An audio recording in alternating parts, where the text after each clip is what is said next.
Hola, muy buenas noches. Hoy les vamos a hablar acerca de cómo murieron cada uno de los cadetes conocidos como niños héroes, que bueno, ya sabemos que no eran precisamente unos niños, que eran adolescentes, pero bueno, pues ya después fueron adquiriendo pues este sobrenombre de niños por el director del colegio, que fue el primero que les dijo eso. También dicen que por ahí había dicho eso el general Ward, estadounidense. Bueno, los había calificado boys, ¿sí? Eso también significa chicos. Y bueno, pues esto ya es otra polémica, ¿no? Pero vamos a hablar de estos cadetes, de los 6 que murieron en esa ocasión y cómo murieron, ¿no? Porque hay muchas personas que luego piensan que no existieron, que fueron un invento después. Y pues miren, lo único que sí se volvió ya como una leyenda y que pues mucho tiempo sí se dio por cierta, es de que uno se hubiese arrojado con la bandera, ¿no? Que ya hemos platicado en otras ocasiones, que bueno, pues eso sí no está comprobado y es muy poco probable que hubiera pasado eso por la ubicación donde estaba la bandera, por el tamaño de la bandera y porque realmente pues esta fue capturada, ¿no? Por los estadounidenses. Entonces, bueno, eso no pudo ser, eso también es parte de otra historia, pero bueno, eso no lo vamos a incluir aquí, sino que vamos a ver cómo murió cada uno de ellos, ¿no? Entonces, el primero que vamos a hablar es de el más chico de edad de ellos, que es Francisco Márquez. Fíjense, él era ahijado de Leonardo Márquez. Leonardo Márquez era su padrino de confirmación y pues había tomado su apellido por ese motivo. Parece ser que él era hijo de madre soltera y que ya después, más adelante ya sí confesó que era su mamá, porque pues sus abuelos eran como los que lo habían adoptado, más o menos como hijo, y realmente pues era el hijo de su hija, ¿no? Entonces ya después ella dijo, no, yo soy la verdadera mamá. Ella fue su madrina, igual que Leonardo Márquez, y bueno, pues por eso ella lo protegió y todo eso, pero después dijo, no, pues acepto acá que es mi hijo, ¿no? Creo que eso también lo habíamos comentado en otro video. Y este chico, bueno, pues hay algunas fuentes que nos dicen que tenía 12 años y medio, lo cual es muy poquito. O sea, yo sí considero que ahí todavía podría ser calificado como niño, ¿no? Y hay un autor que se llama Mario Valle que él ha estado investigando estos documentos de fe de bautizo y dice, bueno, que ahí había un error, que sí se le calificó como si tuviera 12 años y medio, pero en que en realidad ya tenía 14, me parece 13 o pegándole a 14. Entonces ya era un poquito más grande, ¿no? Aún así, pues es el menor de todos ellos. Entonces, con él, pues vamos a empezar esta historia, que él va a caer en una zona del cerro de Chapultepec al sur, más o menos donde está un antiguo observatorio mexica que estaba ahí ubicado y también muy cerca de donde cayó Juan Escutia. Es decir, Juan Escutia, él sí tiene una plaquita ahí en una roca saliente que les digo que anteriormente había sido un observatorio mexica, y ahí dice, aquí fue encontrado el cuerpo de Juan Escutia, ¿no? Y a unos metros estaba Francisco Márquez, por donde está una rotonda, donde están unas imágenes así pequeñitas de ellos, ¿no? Que es también donde están, bueno, pues conmemoración hacia ellos, ¿no? Y enfrente de ese lugar, pues encontramos el primer monumento que se hizo precisamente a estos chicos, ¿no?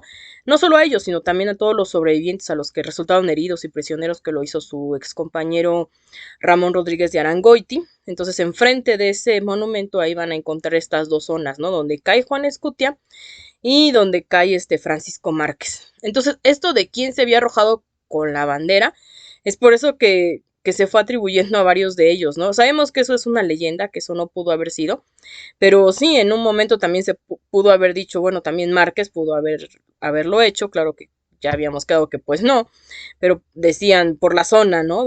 Donde estaba Francisco Márquez, Juan Escutia, y del lado norte del cerro estaba Fernando Montes de Oca.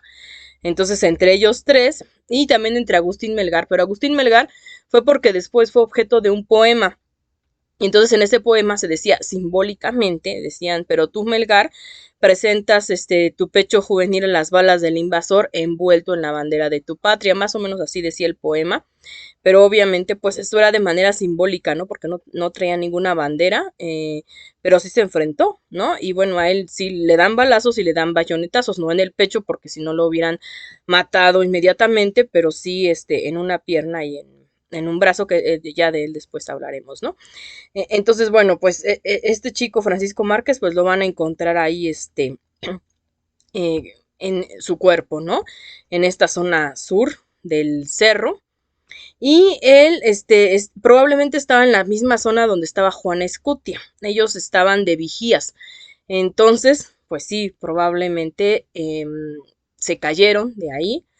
Y tal vez los alcanzaron también las balas, porque no es que nada más se cayeran, porque muchos también andan diciendo ya como leyendas urbanas, no hay que se tropezaron y que no sé qué, o sea, ¿ustedes creen que iba a pasar eso? No, o sea, ellos tenían mucha pericia, ellos también tenían lo que era como educación física, hacían muchos ejercicios, entonces tenían una gran agilidad. Es poco probable que se hubiesen tropezado de esa manera, probablemente también los balearon por ahí, ¿no? En uno de los diarios estadounidenses sí dice que pues algunos de ellos trataron de alcanzar el Lábaro Patrio, que no lo alcanzaron y que fueron pues acribillados. Entonces probablemente uno de ellos intentó hacer eso, pudo haber sido ellos o Fernando Montes de Oca, que cayó del lado norte. Entonces, bueno, pues eso no lo sabemos, ¿no? No estaban con la bandera, pero él cayó de ese lado. Y también, bueno, pues aprovechando ya este lugar que estamos hablando del mismo sitio, pues también ahí cayó Juan Escutia. Entonces Juan Escutia cae en el peñasco de esa roca saliente, ahí lo encuentran.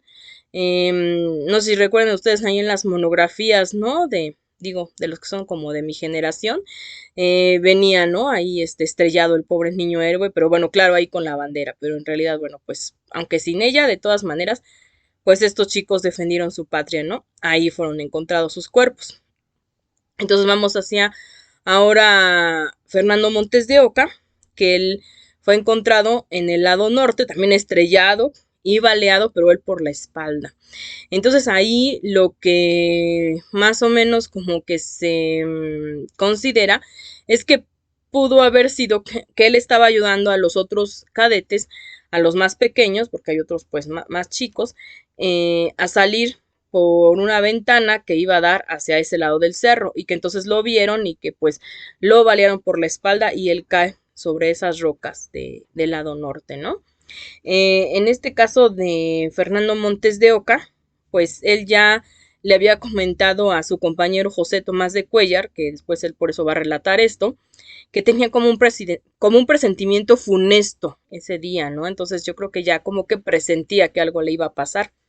Y precisamente es Tomás de Cuéllar el que después lo va a estar buscando, no lo va a encontrar, sino hasta 3 días después ya lo encuentran ahí estrellado en las rocas, ¿no? Entonces baleado y estrellado. Entonces 3 chicos van a tener ese tipo de muerte, ¿no? Francisco Márquez, Juan Escutia y Fernando Montes de Oca. Bueno, nos faltan otros 3 de cómo murieron, ¿no? Hay otro que es el teniente Juan de la Barrera, que bueno, fue considerado todavía junto con ellos porque sí le habían dado ya el nombramiento de teniente, pero todavía no se había formalizado. Entonces, pues lo consideraron de la misma manera, ¿no? Como si fuera parte de estos cadetes y es por eso que todos ya después fueron conocidos como niños héroes.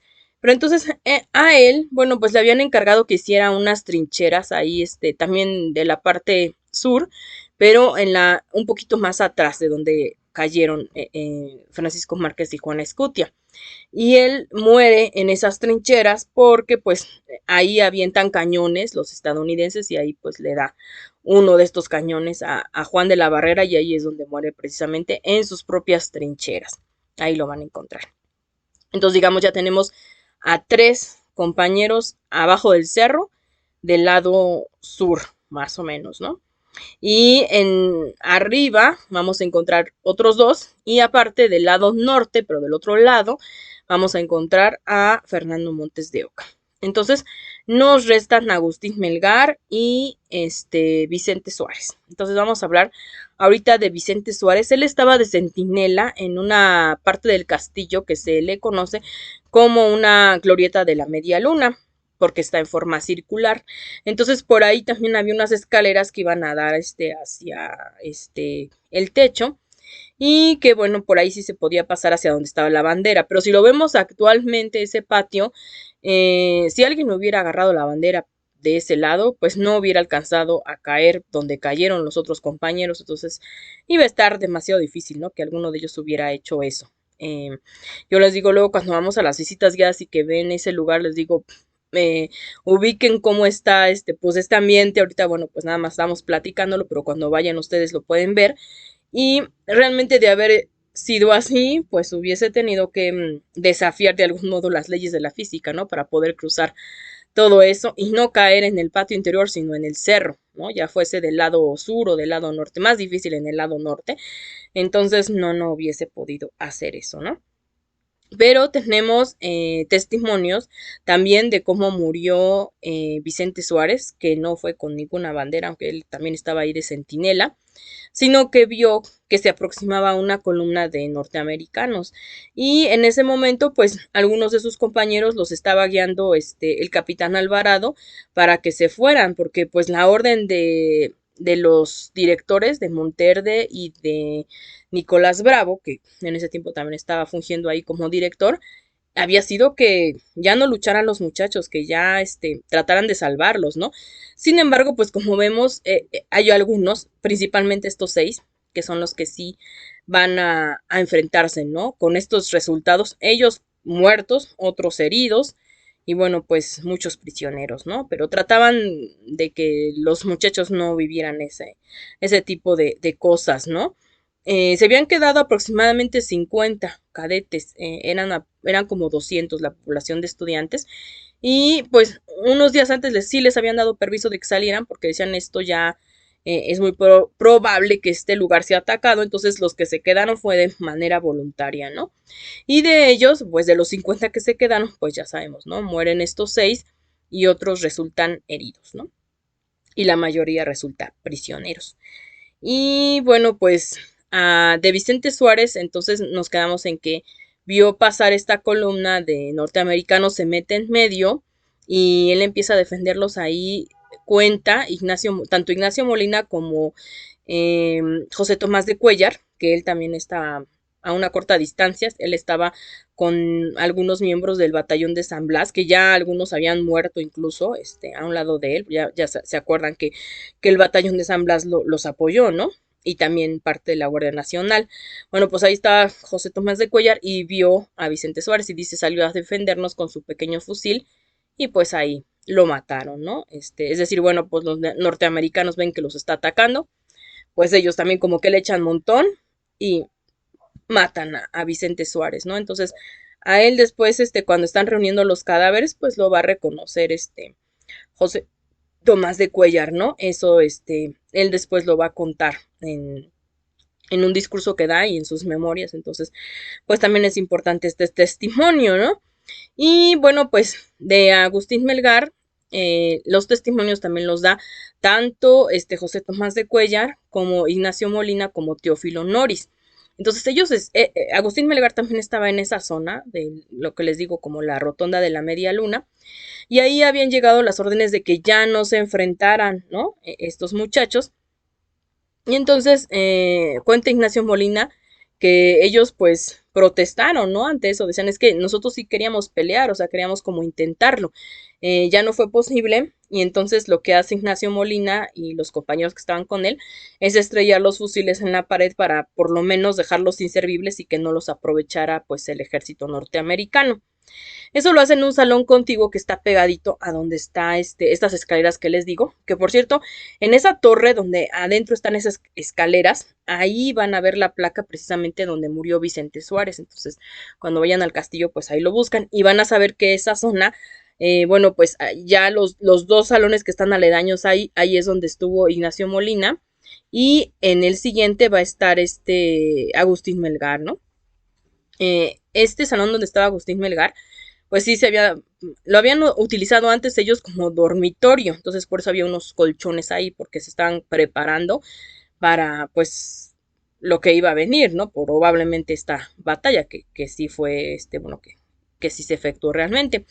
Entonces, pues él se parapetó atrás de esos colchones y es donde lo alcanzan, porque él ya los estaba baleando desde ahí, ¿no? Entonces, obviamente, pues los norteamericanos ven que alguien les está disparando y van contra él, le disparan y aparte lo pican con sus bayonetas. Probablemente al descubrir que sí era cadete, pues dejan de hacer eso, pero pues como que ya lo dan por muerto, ya estaba él muy mal y lo dejan ahí.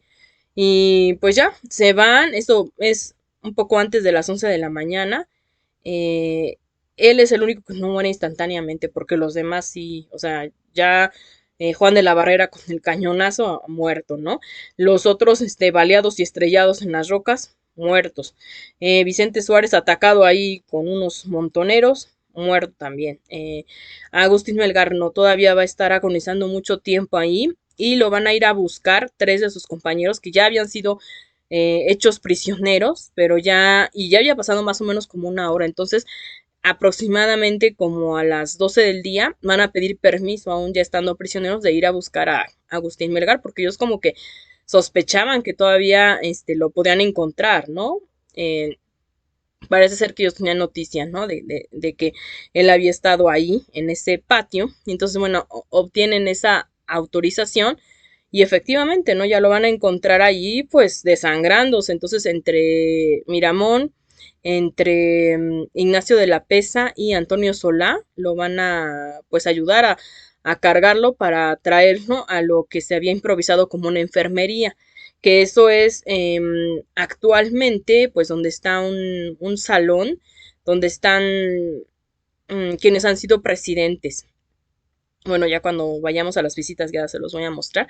Entonces estaba muy cerca. Ya no iban a alcanzar a ir al hospital de sangre porque hay algunos que piensan que fueron al hospital de sangre, pero ese ya estaba hasta abajo del cerro. Ya no les hubiera dado tiempo de llegar. Entonces llegan a esta enfermería y pues ahí los médicos estadounidenses ahí sí lo van a atender. Se dan cuenta que pues sí era un cadete que estaba vivo, que había sido muy valiente al haberse enfrentado así, casi él solo y pues sí, lo van a tratar de auxiliar, pero para esto, pues como ya estaba muy dañado el brazo y una pierna, entonces le van a amputar el brazo y la pierna.